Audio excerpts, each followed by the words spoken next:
오늘은 낮아진 마음으로 하나님을 찾아서 우리의 궁극적인 갈망을 해소하자, 이런 주제로 말씀을 드립니다.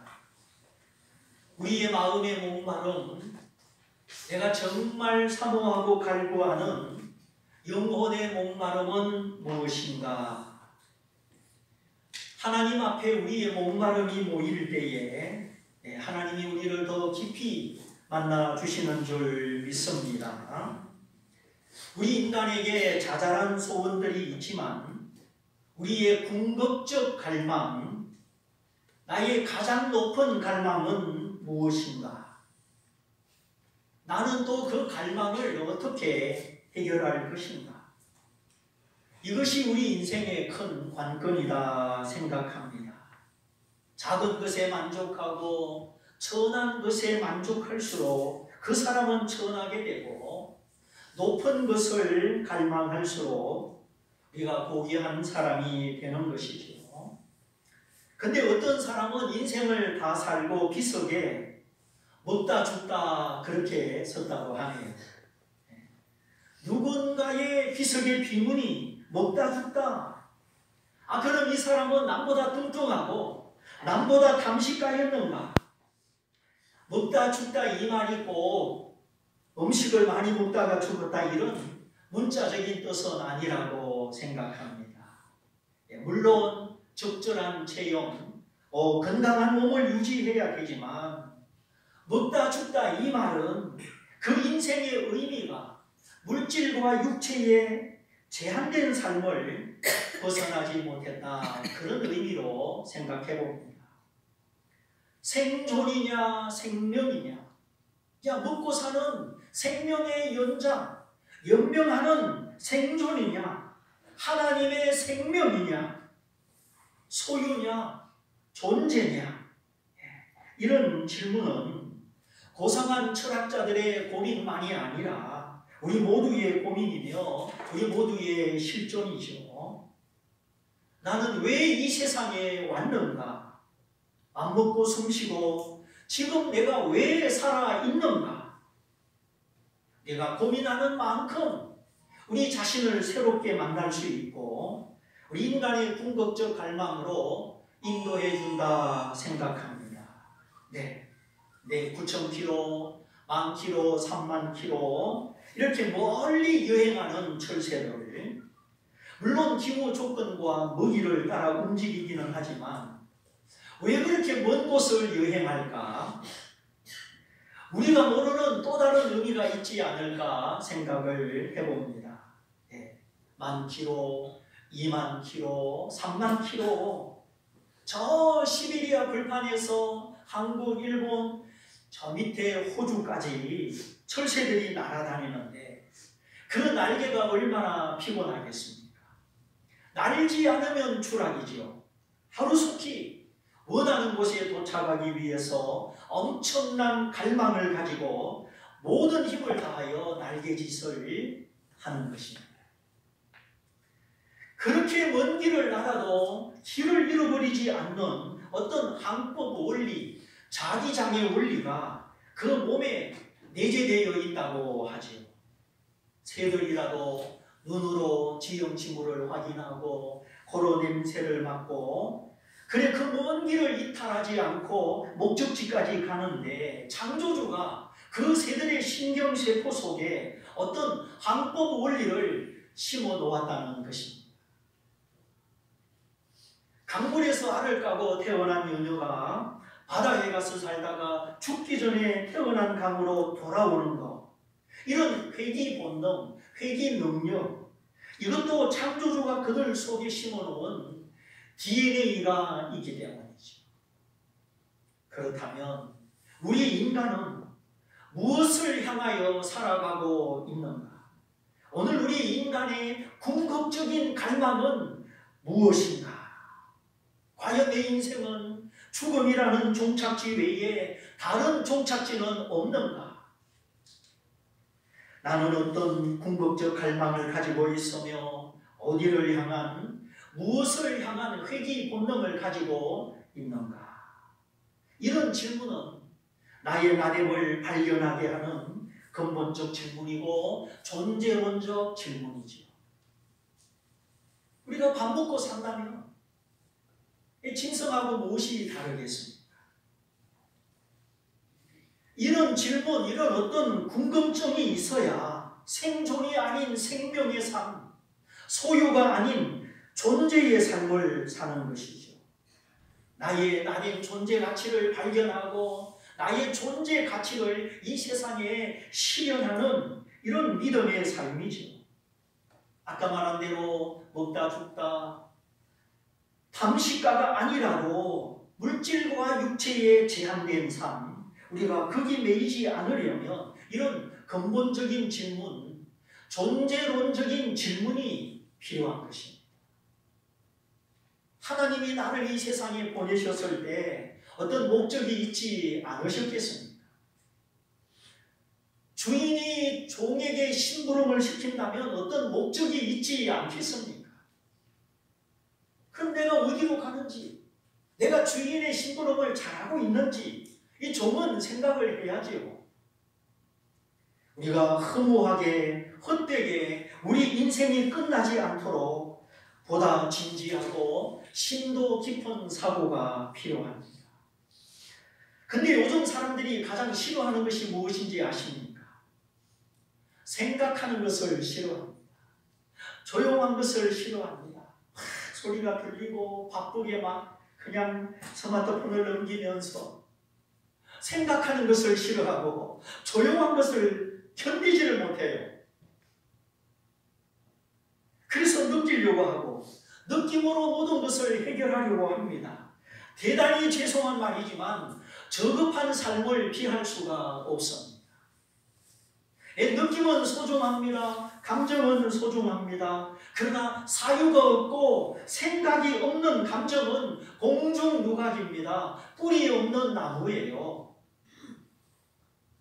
자꾸만 기업이 감성을 자극하고 감성적인 광고를 내보내고 이 무슨 광고인가 한참 보면은 끝에 가면은 차가 한 대 싹 지나가요. 뭔 광고인지 알 수가 없어. 정부도 국민들을 이성에 호소하는 것이 아니라 자꾸 감정에 호소합니다. 기관차가 객차를 이끌어가지 손님들이 타고 있는 객차는 기관차를 끌고 가지 못합니다. 그래서 개인이든 가정이든 회사든 국가든 이 지성이 살아나야 되죠. 그래서 공자는 내가 아침에 돌을 얻으면 저녁에 죽어도 좋다. 그렇게 어떤 진리를 추구했지요. 파스칼이라는 수학자요 신학자는 사람은 생각하는 갈대다. 인간은 연약한 갈대 같은 존재지만 그냥 갈대가 아니고 생각하는 갈대다. 이 생각의 기능을 깊이 고려한 것입니다.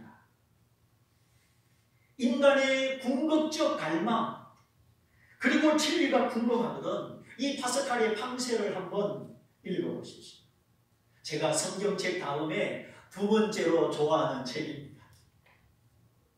그의 깊은 통찰력이 그 서너 줄, 대여섯 줄 이렇게 짤막짤막 기록을 해놓았는데 얼마나 심오하고 정확한지. 그리고 이름은 잊어버렸지만 미국의 어떤 유명한 대통령이 그랬지요. 내가 만일 감옥에 간다면 한 권의 책만 가지고 갈 수 있다면 나는 성경책을 가지고 가겠다. 인류 역사에 성경책이 끼친 영향력은 말로 다 할 수가 없습니다. 영국이 해가 지지 않는 나라, 온 세상을 지배하고 뭐 여기저기 영국 깃발이 꽂혀 있으니까 영국이 해가 지지 않는 나라가 된 거죠. 또 200년밖에 안 되는 미국이 온 세상을 통치하고 그럴 때에 저들은 하나님을 사랑하였고 하나님의 말씀을 신뢰하고 많은 선교사를 보냈습니다. 세계에서 가장 많은 선교사를 보낸 나라가 미국이요 영국이었죠. 우리 대한민국도 마찬가지 2조 500년 그냥 상투 틀고 갓쓰고 양반 상돈 노론 소론 이렇게 나눠져 있을 때 이 땅에 복음이 들어오게 하시고 인쇄술로 말미암아 병원, 교도소, 호텔, 군대 어디든지 성경책이 얼마나 널리 보급되었습니다. 근데 이제 잘 살고 잘 먹고 배부르니까 하나님을 멀리하고 하나님의 말씀을 무시하는데 그건 아니죠. 오늘 이런 혼탁함이 어디서 왔습니까? 사람이 너무 높아지면 하나님이 낮추십니다. 사람이 헛된 것으로 배부르면 가난을 겪게 하십니다. 그래서 묵은 땅, 이 딱딱한 땅은 농사가 안 되지요. 묵은 땅을 기경하라. 묵은 땅을 갈아엎으라. 이건 교만하고 완고하고 무지한 우리 사람들의 마음, 우리 심령을 갈아엎으라는 것입니다. 자, 그런데 오늘 참 마음이 가난하고 겸손한 한 여인을 보게 됩니다. 어머니를 따라 베들레헴에 도착한 룻이 이삭을 주우러 나갔는데 거기서 보아스라는 사람을 만나게 되죠. 이 사람 보아스가 나중에 이 룻과 결혼하게 되고 그러므로 말미암아 무너진 나오미의 가문, 이 나오미의 가업이 회복되는 것을 보게 됩니다. 우리 인생의 진정한 회복, 궁극적 갈망의 성취와 만족, 이것이 우리의 영적 남편 예수 그리스도로 말미암아 이루어지는 놀라운 복입니다. 왕이 없는 시대, 왕권이 없고 지도자가 없는 사사시대, 그러므로 각자 자기 옳은 대로 살아가다가 하나님을 떠나서 이스라엘은 나라를 잃고 쫓기고 가난하고 빈약하게 됐죠. 왕이 없고 지도자가 없고 다스리는 자가 없이 내 마음대로 살아간다. 아무의 간섭도 받지 않고 내 생각대로 살아간다. 이것이 편하고 자유로운 것 같은데 이스라엘 백성들은 그렇게 살다가 나라를 잃고 주권을 잃고 억압을 받고 배고프게 살았지. 대한민국 개도시에 신호등이 다 사라지고 교통체계가 없어지게 되면 어떻게 되겠습니까? 이 많은 차들이 엉키고 설켜서 어마어마한 혼란을 가져오게 될 것입니다. 법이 없고 질서가 없고 통제가 없으면 그게 편하고 자유로운 것 같은데 사실은 무질서요 사망입니다. 지금부터 10년도 되겠죠. PC방에서 일주일 동안 오락과 게임을 하던 어떤 청년이 화장실에 가다가 쓰러져서 그 자리에서 죽었습니다. 그 오락의 마력, 감각의 매력, 가상 공간의 즐거움, 거기 빠져서 제대로 못 먹고 못 자고 못 쉬고 그 심장이 감당을 할 수가 없는 것이지. 밤이 있으므로 낮이 있는 것이지 밤이 없는 낮은 낮이 아닙니다. 휴식이 있으므로 활동이 활동되는 것이지 휴식이 없는 활동은 사망입니다. 밤을 주신 하나님이 얼마나 고마운지 모르는 거예요. 부모가 곁에 있었다면, 형이나 누나가 곁에 있었다면 일주일 동안 삐용삐용 그것만 하도록 버려뒀겠습니까? 끌고라도 가서 설렁탕을 먹이고 참을 재우고. 이 혈육이라고 하는 거, 피를 나눴기 때문에 부모 형제가 혈육이 내 곁에 있다. 그 자체가 내게 복이요 힘이요 바른 길이 되는 것입니다. 그래서 우리에게는 건강한 혈육이 있어야 되고 서로 기도해주고 우리 영혼을 일깨워주는 믿음의 형제, 믿음의 혈육이 있어야 되는 것입니다.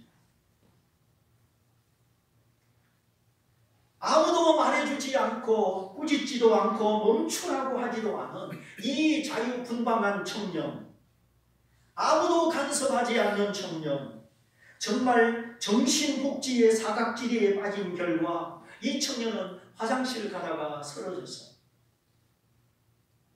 그러므로 나는 누구인가? 나는 어디로 가고 있는가? 바다에 나간 연어도 회귀 본능이 있어 강물로 돌아오는데 나는 지금 어디로 가고 있는가? 나는 무엇을 갈망하는가? 나의 가장 높은 갈망은 무엇인가? 우리가 이런 질문 앞에 진지하고 심도 있는 사유가 필요합니다. 하나님은 우리를 다 만나주시기를 원하시지만 우리의 갈망을 보시고 우리의 기도의 깊이를 보십니다. 그 이유는 배고플 때 밥을 먹게 되고 목마를 때 물을 마시게 되기 때문이죠. 금방 점심 먹었는데 차려놓고 먹으시오 먹을 수가 없죠. 오히려 기분이 나쁩니다. 먹었다는데 들어갈 공간도 없는데 자꾸 먹으라고 하니까 이거 보통 고역이 아닙니다. 하나님은 심사적이고 인격적인 분이시기 때문에 우리의 마음을 아시고 내가 뭘 원하는지 우리의 갈망을 아십니다. 하나님의 말씀이 내 영혼을 일깨울수록 우리는 믿음의 갈망, 하나님 나라의 갈망, 거룩한 갈망이 우리 안에 있어야 되는 줄 믿습니다. 문제는 내가 생각할 때 이거 정당하다.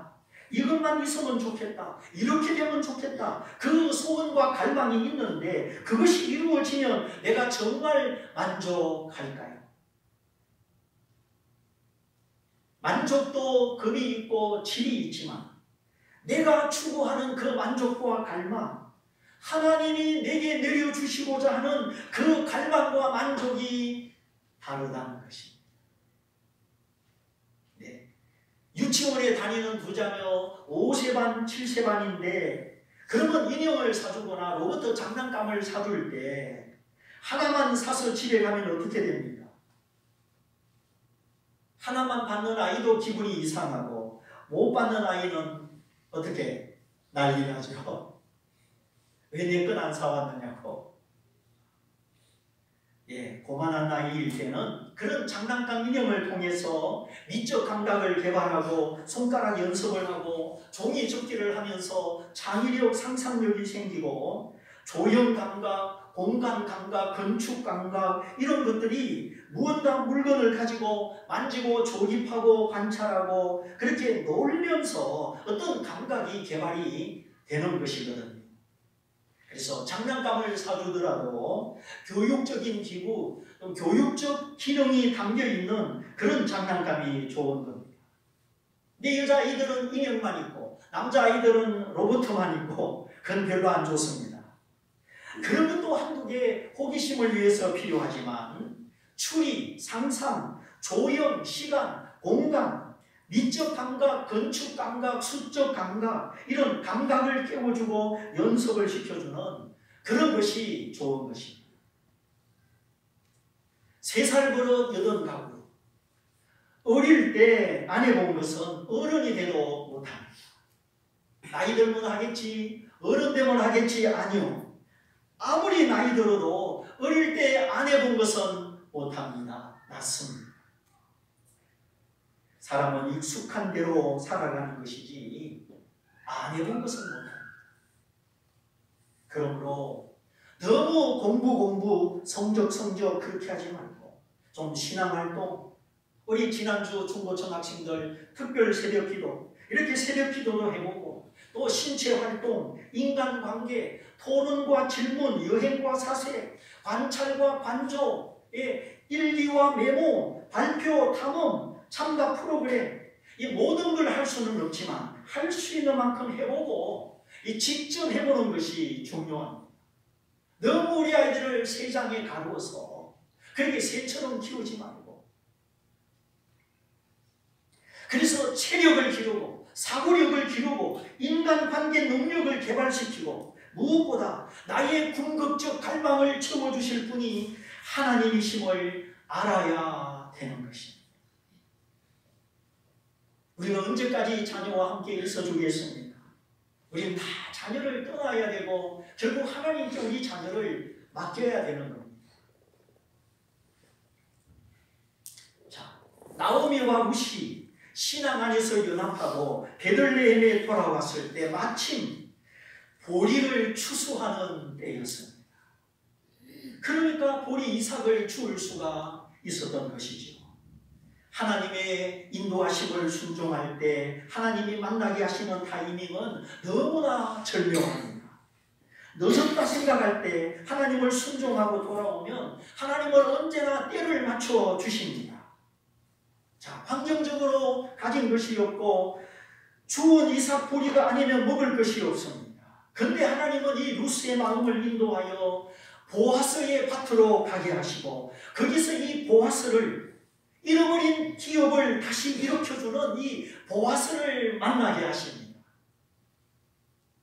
남편을 잃고 아주 젊었을 때 과부가 되어 시어머니를 따라 낯선 땅으로 이스라엘 땅으로 들어왔는데 이런 룻을 보아스 앞으로 인도하시는 하나님의 섭리는 너무나 오묘합니다.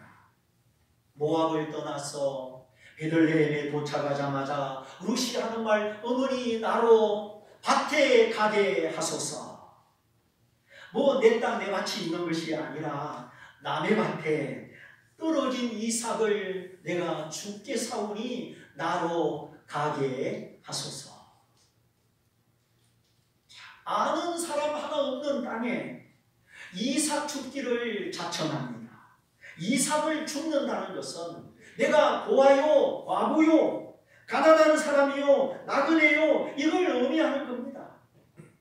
누가 배부른 사람이 남의 밭에 이삭을 주우러 가겠습니까? 자기 신분, 자기 입장이 다 노출되는 것이 나는 불쌍한 사람이요 하는 것이 이삭 죽는 현장입니다.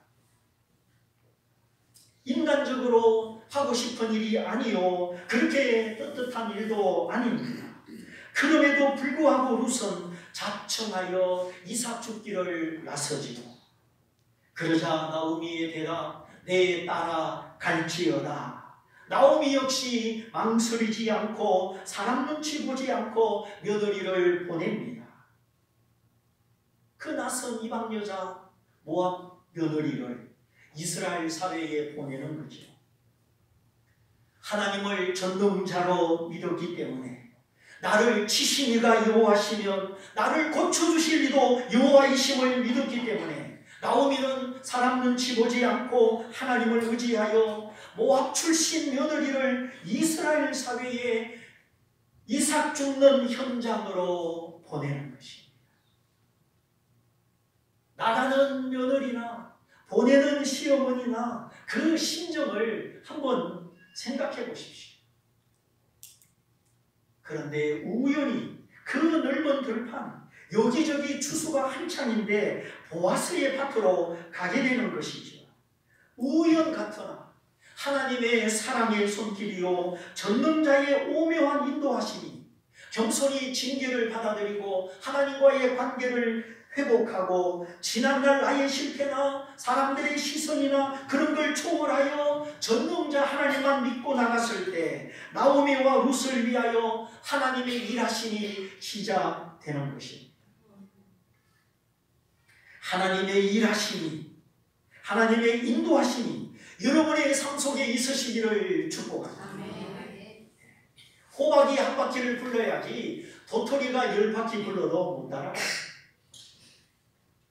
자꾸만 내 생각과 내 삶 속에 하나님의 일하심이 하나님의 간섭하시고 하나님의 새로운 아이디어와 능력을 주시도록 하나님과 나 사이에 친밀함이 회복되고 신뢰의 관계가 형성되어야 하는 것입니다.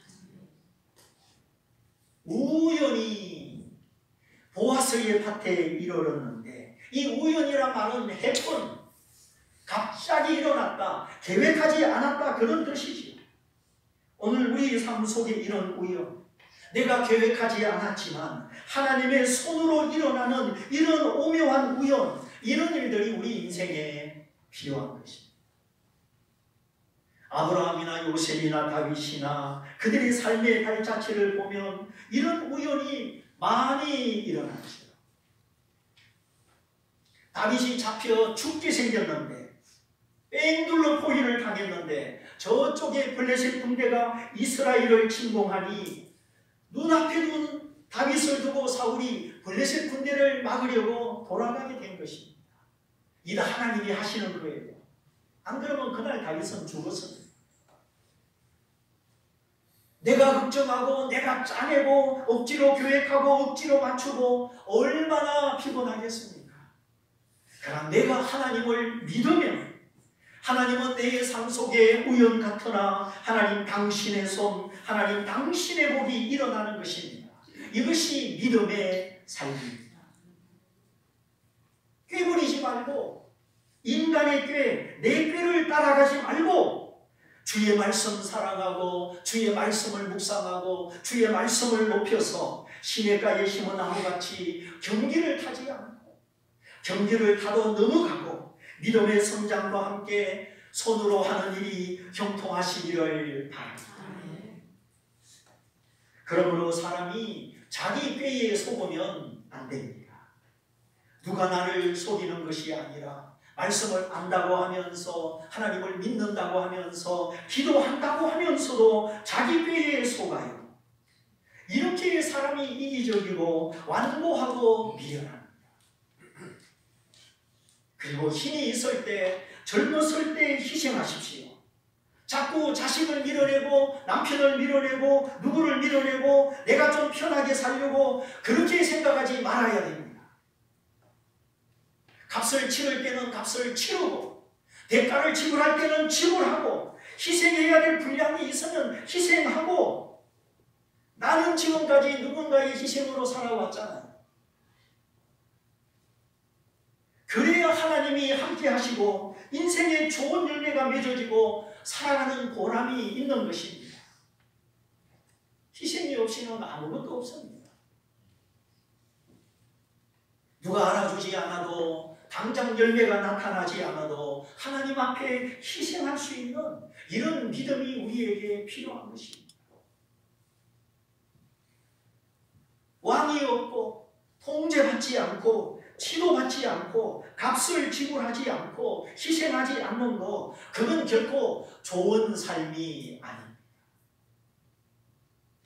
십자가는 우리를 힘들게 하는 것이 아니라 우리를 기도하게 하고 인내를 배우게 하고 주님의 고난, 주님의 성품에 참여하게 하여 우리로 성숙하게 그리고 우리를 영광으로 인도하는 것입니다. No cross, no crown. 십자가 없이는 왕관도 없습니다. 편하게 살고 통제받지 않고 내 육체와 감각이 원하는 대로 살면 그것이 영적 사망이요, 영적인 후퇴요, 성장의 방해물이 되는 것입니다. 대나무가 자랄 때 많이 자라줘야만이 쭉쭉 뻗은 멋있는 대나무가 되는 것이죠. 누군가 자꾸만 인간의 꾀로 자기 꾀로 계획하는 사람이 있는 것 같아요. 그래서 오늘 말씀이 줄거리를 따라 쭉쭉 나가야 되는데 이 훈계의 말씀, 적용의 말씀이 나가는지 모르겠습니다. 누군가에 필요하기 때문에 하나님의 영이 터치하신다 생각이 됩니다. 자, 고향을 떠난 모압 여자, 자기 민족을 바꾼 모압 여자, 남편을 잃었지만 오르파와 달리 끝까지 시어머니를 따라가는 며느리, 그 시어머니가 다른 아들이 있습니까? 숨겨놓은 재산이 있습니까? 재혼의 소망도 없고 어떤 재물의 위로도 없고 하나님의 매를 맞아 빈손이 된 그 시어머니를 따라갑니다. 낯선 땅에 왔습니다. 당장 먹을 것이 없습니다. 어디가 어딘지도 모릅니다. 그런데도 어머니 나로 밭에 가게 하소서. 허락하시며 내가 이삭을 주어 오겠습니다. 이런 룻의 심정, 룻의 마음씨 앞에 참 우리가 생각할 것이 많이 있을 것입니다. 그래서 우연 같으나 하나님의 인도하심으로 그 많은 밭 중에 보아스의 밭에 이르게 되고 거기서 보아스를 만나죠. 이 보아스가 나오미와 룻에게 어떤 위로자인가, 어떤 친척, 어떤 능력자인가, 이거는 이제 다음 시간에 알아보겠습니다. 우선에 명한 것은 우연 같으나 하나님이 룻을 보아스의 밭으로 인도하시고 마침 거기서 보아스를 만나게 하시죠. 이 만남이 얼마나 소중합니까? 베들레헴 성읍 사람들이 죽어지는 저쪽에 있고 여기는 논밭이요 농사 짓는 현장이죠. 그런데 어떻게 됐습니까? 마침 룻이 이삭을 주우러 왔을 때 보아스도 일꾼들이 일을 잘하고 있나 성읍을 떠나 그 밭에까지 나오게 된 것이죠. 와서 그 소작인 일꾼들에게 하는 말, 여호와께서 너희와 함께 하시기를 원하노라. 그 당시 일꾼은 품삯 주는 일꾼이 아니고 집에서 먹이고 재우는 종입니다. 노예까지는 아니지만 노예와 다름없이 갈 곳이 없고 빚진 자요, 누가 재워주지 않고 먹여주지 않으면 목숨이 보장되지 않는 종입니다. 우리나라 조선시대도 마당새야 돌새야, 왜 새자는 왜 붙였는지 모르겠어. 마당새야 돌새야, 양반이 집에서 시키는 일하고 먹고 사는 사람들, 자유도 없고 신분도 없고 재산도 없고 미래도 희망도 없는 그런 위치에 있는 사람들이 남종 여종 종이었잖아요. 미국에도 마찬가지. 아프리카 노예들을 데려다가 목화밭에 일시키고 정말 자유가 없는 사람들, 돈에 팔린 사람들, 평생 노예 정서가 따라다니는 사람들, 생명보장이, 주인이 죽여도 생명보장이 안 되는 사람들이었어요. 근데 지금부터 3,500년 전 그 고대 근동의 이스라엘 땅, 거기도 주인과 종, 지주와 소작인 그런 신분 관계는 엄청난 격차가 있는 것이죠. 그런데 마침 보아스가 자기 밭에 와서 자신의 종들을 축복하는데 뭐라고 축복했습니까? 여호와께서 너희와 함께 하시기를 원한다. 여호와께서 함께 하시는 것이 구원이요 형통이요 평안인데 그 지체 높은 주인이 종들에게 축복하는 말, 여호와께서 너희와 함께 하시기를 원하노라. 종들이 들을 수 있는 최고의 축복이지. 우리가 하나님을 예배하고 예수님을 믿기 전에 우리는 사탄의 매인자요, 사망의 매인자요, 죄의 종노릇을 하던 사람들이었죠. 그런데 우리의 구주, 우리의 구원자 예수 그리스도가 오셔서 그 생명 바쳐 우리 죄를 속죄하시고 사망에서 건져주시고 이제는 죄의 매인자가 아니라 하나님의 의의 매인, 하나님의 일꾼이 되게 해 주셨습니다. 그러므로 우리가 의의 말씀을 따라가고 의의 길을 갈 때만 하나님이 보증하시고 보장하시고 진정으로 안전하고 복된 삶을 살게 되는 것입니다. 여호와는 나의 목자시니 내가 부족함이 없으리로다. 그가 나를 푸른 초장에 누이시며 잔잔한 물가로 인도하시는도다. 내 영혼을 소생시키시고 자기 이름을 위하여, 하나님의 이름과 영광을 위하여 의의 길로 인도하시는도다. 하나님이 우리의 목자가 되사 우리를 말씀의 초장으로 성령의 생수로 소생시킨 다음에 하나님 당신의 이름을 위하여 의로운 길로 인도하신답니다. 그렇습니다. 우리의 삶이 하나님의 이름과 영광을 회방하지 않고 소생된 심령으로 의의 길을 갈 때 하나님 우리에게 승리를 주시고 기업으로 윤택하게 하시고 우리의 평생에 하나님의 품 안에 살게 하시는 것입니다. 우리의 인생의 궁극적 갈망, 궁극적 소망, 그것은 이 예수를 믿되 제대로 믿는 것이요, 복음의 은총으로 죄사함을 받되 확실히 죄사함을 받는 것이요, 그리하여 성령이 임하고 성령이 부어져서 세상의 소망이 하늘의 소망으로 바뀌고 물질을 얻는 기쁨보다 하나님을 아는 기쁨이 더 크고 지금 여기서 나와 함께 하시는 하나님을 기뻐하는 것입니다. 오늘 하나님은 내게 어떤 분이십니까? 돈이 있어도 명예가 있어도 권력이 있어도 하나님 안 계시면 허무한 것이요. 그것 때문에 내 믿음 잃어버리고 더 큰 손해를 볼 수도 있는 것입니다.